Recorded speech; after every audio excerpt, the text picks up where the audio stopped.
আমার হাতের এইগুলো কি বলুন তো? তার আগে চলুন ছোট্ট একটা ইতিহাস জেনে আসি।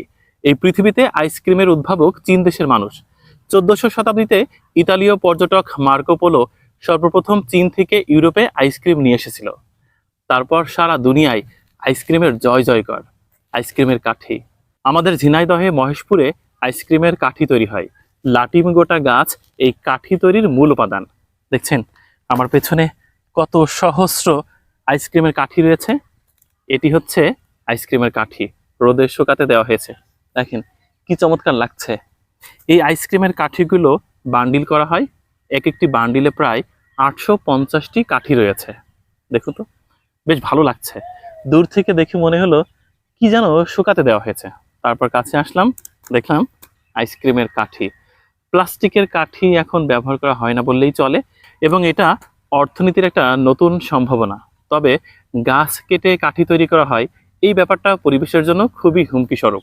সাধারণত নরম কাঠের যে গাছগুলো রয়েছে সেটাই কাঠি তৈরির কাজে ব্যবহার করা হচ্ছে। দেখেন এটা সারা বাংলাদেশে চলে যায়। এখানে লক্ষ লক্ষ কাঠি রয়েছে, ওপাশে ফ্যাক্টরি রয়েছে, অনেকে কাজ করছে। তবে ভালো লাগলো যে প্লাস্টিকের বিপরীতে অন্তত এই কাঠের কাঠি ব্যবহার করা হয় আইসক্রিমে, এটা ভালো ব্যাপার। পিটলি কাঠ দিয়ে তৈরি হয়, যে রোদি শুকনো হয়।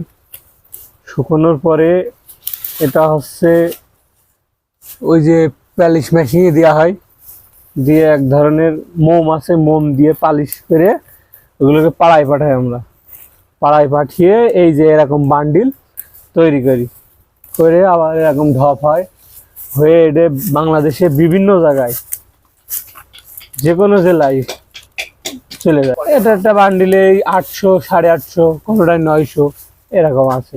বান্ডিল প্রতি দাম মানে বাজার বুঝে, যখন শীতের মধ্যে একরকম আছে, তারপরে গরমে আছে, মানে এর একটা সিজন আছে, সিজনে সিজনে আর কি দাম হয়।